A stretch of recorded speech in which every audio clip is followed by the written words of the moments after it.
Life is not guaranteed at all, but death is absolutely guaranteed upon all. Life is not guaranteed at all, but death is absolutely guaranteed upon all. Life is not guaranteed at all, but death is absolutely guaranteed upon all.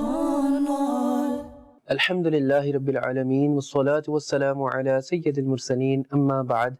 فأعوذ بالله من الشيطان الرجيم بسم الله الرحمن الرحيم الصلاة والسلام عليك يا رسول الله وعلى آلك وأصحابك يا حبيب الله الصلاة والسلام عليك يا نبي الله وعلى آلك وأصحابك يا نور الله. Dear viewers of Madani Channel, we bring another interesting and faith-enlightening episode before you in our program Parish Kings of the Past. Today, we'll be discussing about another individual who was the chief of his tribe and who crossed all the limits of brutalities, who crossed all the limits of oppressions and eventually met his dreadful end. He became amongst those who perished and even his signs were wiped away from the face of this earth. Before going into this discussion, let's first of all listen to a virtue of sending peace and salutations upon the noble Prophet sallallahu alaihi wasallam. The noble Prophet sallallahu alaihi wasallam has been reported to have said that he who recites salawat upon me once, Allah Almighty showers 10 mercies upon him. He who recites salawat upon me 10 times, Allah Almighty showers 100 mercies upon him. And he who recites salawat upon me 100 times, Allah Almighty writes between both his eyes that this person is free from hypocrisy and fire of hell. And on the day of judgment, He will keep him among martyrs. Sallu ala al-Habib, sallallahu ta'ala ala Muhammad, sallallahu alayhi wa alihi wa sallam. Dear viewers of Madani Channel, there was a time when people had awe, prominence, rule, authority, grandeur, wealth, topped up with arrogance. But today, their prominence, rule, authority, grandeur, wealth, arrogance, everything has been wiped away from the face of this earth. Among these people, there was an individual called Amr bin Hisham Mughira, and his kunya, meaning his patronymic, was Abul Hakam. Enmity, hostility, malice, grudge for the Holy Prophet sallallahu alaihi wasallam transformed this very individual from being Abul Hakam to being Abu Jahl. So today we will be discussing about Abu Jahl. He's famous as Abu Jahl, but his kunya, his patronymic was Abul Hakam.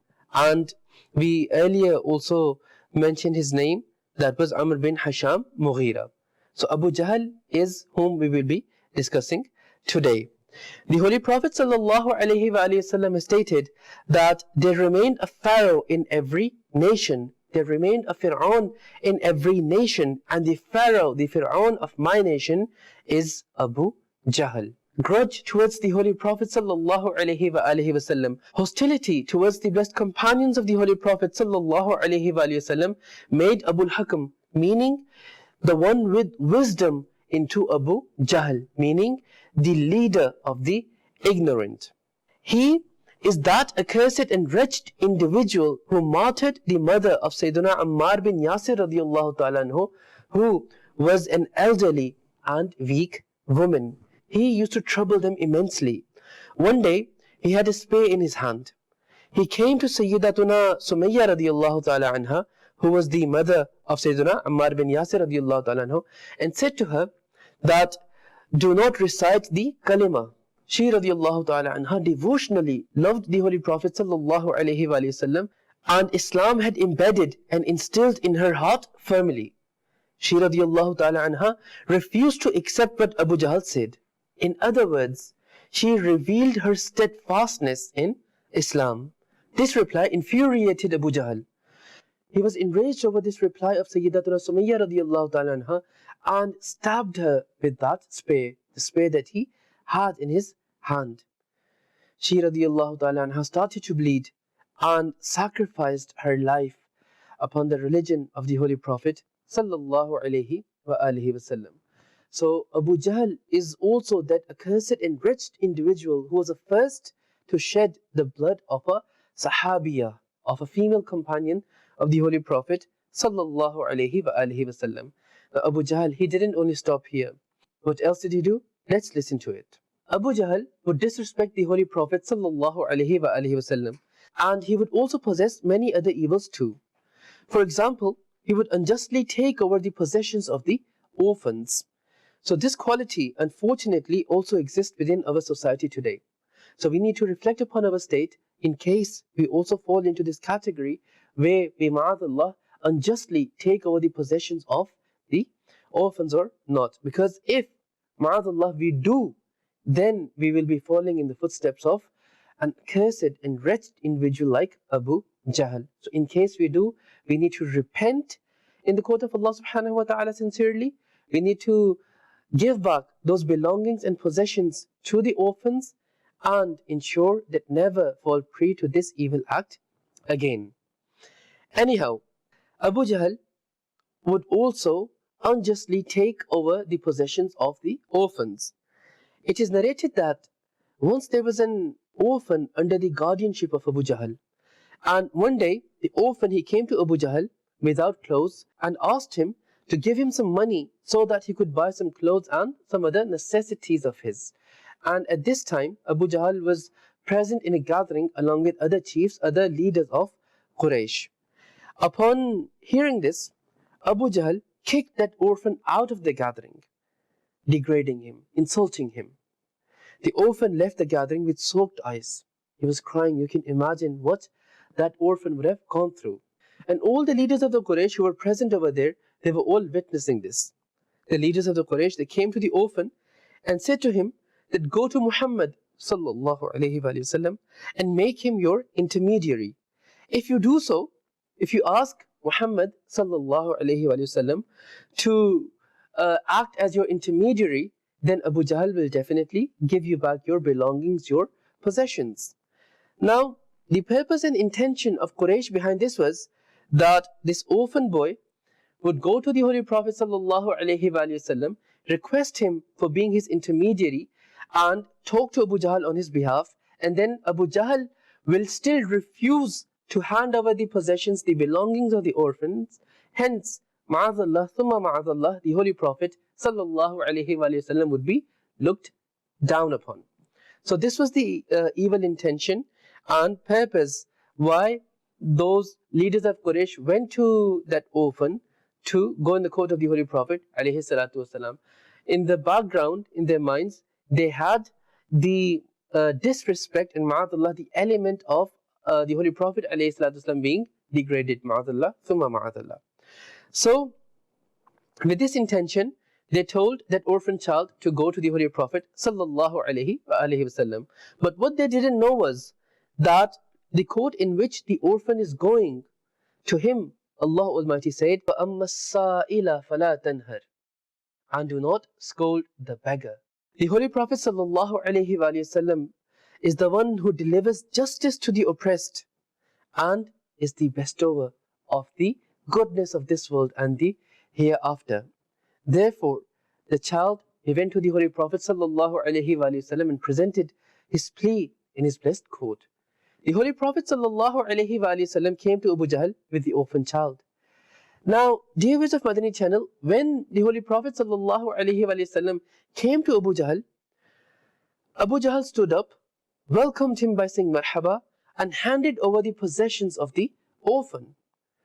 Now, the Holy Prophet sallallahu alaihi wasallam left with the orphan, and after this, the chiefs of the Quraysh, they started to rebuke Abu Jahl. They were astonished. They were amazed to see that how Abu Jahl welcomed the Holy Prophet alayhi salatu wasalam, because it was happening exact opposite to what they actually expected. So they rebuked Abu Jahl, saying that you handed over him money straight away, whereas you're very firm, you're very stern.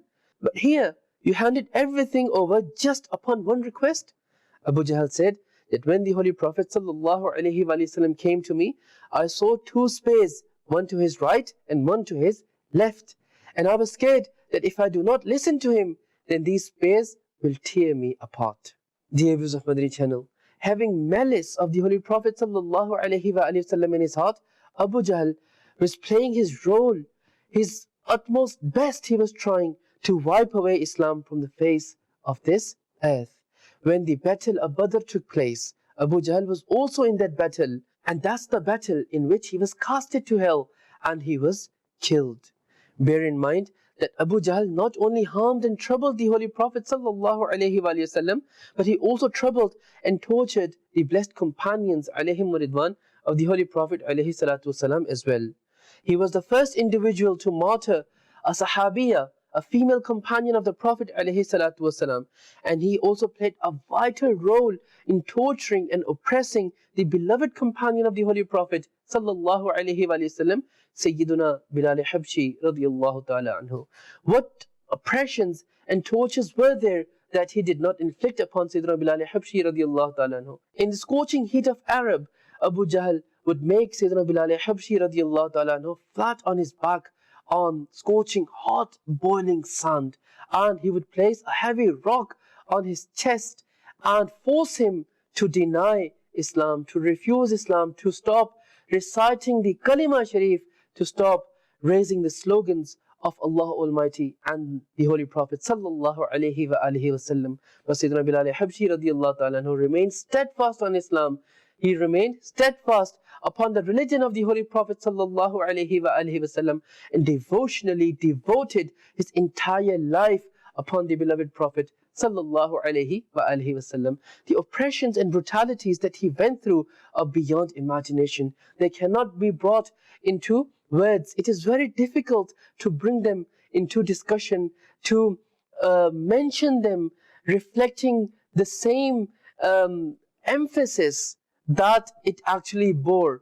But behind all these oppressions of Bilal Habshi radiyallahu ta'ala anhu, Abu Jahl was that accursed and wretched individual who played a vital role in all that as well. Now, dear viewers of Madani Channel, every evil has an end. How the arrogance, rule, oppression and tyrannies of Abu Jahl came to an end and how did he die? Let's hear about this now. The Battle of Badr took place in which the disbelievers, they confronted the Muslims. Muslims, they faced a fierce army of the disbelievers. The Muslim army was only of 313 and the army of the disbelievers was 3 or 4 times bigger than the army of the Muslims. But the courage, the iman, the perseverance, the steadfastness that the Muslims had, it was second to none. It could not be matched. The disbelievers, they were boasting upon the excess of their number. They were boasting upon the big army that they had, and they were looking down upon the army of the Muslims. Why? Because the army of the Muslims was 3 or 4 times smaller in number than the army of the disbelievers. But the Muslims, they had the courage, they had the wealth of iman, the treasure of iman, reliance upon Allah subhanahu wa ta'ala. They relied in the divine help of Allah subhanahu wa ta'ala. They knew that the Holy Prophet sallallahu alaihi wasallam is with him, with whom Allah subhanahu wa ta'ala is there, and the help of Allah subhanahu wa ta'ala will be with them. So those ardent devotees of the Holy Prophet sallallahu alaihi wasallam were present there to sacrifice their lives upon the Holy Prophet sallallahu alaihi wasallam, upon Islam. Because this battle, dear viewers of Madani Channel, holds a lot of importance in the history of Islam. This is the battle from where Islam grew further. So the disbelievers, they came to face the Muslims in this battle, to confront the Muslims in this battle with the intention of, ma'adallah, wiping Islam from the face of this earth. They knew that if they, ma'adallah, defeat Muslims in this battle, then Islam will be wiped away. And with these intentions, Abu Jahl was playing a leading role in this battle. He was at the forefront of the disbelievers. He was like the leader in command of the disbelievers. And he, ma'adallah, wanted to fight the Muslims and, ma'adallah, wipe away Islam from the face of this earth. He was the enemy of the Holy Prophet sallallahu alaihi wasallam. Hence, he was the enemy of Allah subhanahu wa ta'ala. So how could he escape? Now, in this battle, at one side were the Muslims and on the other side were the disbelievers. And a great fierce battle was about to take place. In the army of the Muslims, there were two young children, two young warriors, Mu'awwadh and Ma'adh, radiyallahu ta'ala anhum. They asked everyone that, where's Abu Jahl? Who is Abu Jahl? As in, they were trying to find out that who is that enemy of Allah Almighty, who is that enemy of the Holy Prophet sallallahu alaihi wasallam, so that they could settle this account with him on behalf of the Holy Prophet sallallahu alaihi wasallam. Eventually, they found out that who Abu Jahl was, and they both fought so bravely and attacked Abu Jahl that they casted him to hell. They killed him, and Abu Jahl met his dreadful end in the battle of Badr. So it was these two young warriors who casted Abu Jahl to hell, and Abu Jahl who oppressed the Muslims, Abu Jahl who was the first one to martyr, the first Sahabiya, the first female companion of the Prophet, Abu Jahl, the accursed individual who oppressed and tyrannized the great companions like Sayyidina Bilal Habshi radiyallahu ta'ala anhu. He met his dreadful end in this manner in the Battle of Badr by the hands of these two young warriors. This is how he was casted to hell. So dear viewers of Madani Channel, we come to know that destruction and ruin lies for him who disrespects and holds enmity, holds hostility towards the Holy Prophet sallallahu alaihi wasallam. And success and elevation of ranks is for him who holds the beloved Prophet sallallahu alaihi wasallam beloved to him, and who sacrifices everything of his upon the beloved Prophet sallallahu alaihi wasallam. So Abu Jahl, who at once was arrogant, who at once had so-called awe, had so-called majesty in his own words, had that grandeur, now met his dreadful end. He has become a sign of admonition for us, a sign of warning for us, and his signs, his lineage, everything has been wiped away from the face of this earth. So again, a very strong message we find from this account for ourselves is that never ever disrespect the beloved Prophet alayhi salatu wasalam. Be amongst those who sacrifice everything of theirs upon the beloved Prophet alayhi salatu wasalam, who follow the footsteps of the beloved Prophet alayhi salatu wasalam, who become the ardent devotees of the beloved Prophet alayhi salatu wasalam.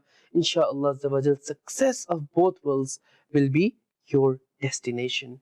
And if an individual holds any kind of grudge, malice, hostility towards Islam or the beloved Prophet sallallahu alaihi wasallam, or holds those people beloved who have these evil traits, so such an individual should await the affliction of punishment and wrath of Allah subhanahu wa ta'ala upon him, as sooner or later he will have to face destruction of his own deeds. So dear viewers of Madani Channel, in today's episode we briefly covered the discussion of Abu Jahl, that how he tortured the beloved companions of the Holy Prophet alayhi salatu wasalam, how he also held grudges and malice against the beloved Prophet alayhi salatu wasalam, but ultimately what dreadful end he himself had to meet. May Allah Almighty include us amongst those who become the ardent devotees of the Holy Prophet alayhi salatu wasalam, who devotionally follow the footsteps of the Holy Prophet sallallahu alayhi wasallam, who devotionally follow the footsteps of the blessed companions alayhim ridwan, and the footsteps of the awliya kiram rahimahumullah ta'ala. And may Allah Almighty include us amongst those who attain success in this world and in the hereafter. Ameen. Bijahin Nabiyil Ameen sallallahu alayhi wa alihi wa sallam. Sallu ala al-Habib sallallahu ta'ala ala Muhammad sallallahu alayhi wa alihi wa sallam. Life is not guaranteed at all, but death is absolutely guaranteed upon all. Life is not guaranteed at all, but death is absolutely guaranteed upon all. Life is not guaranteed at all, but death is absolutely guaranteed upon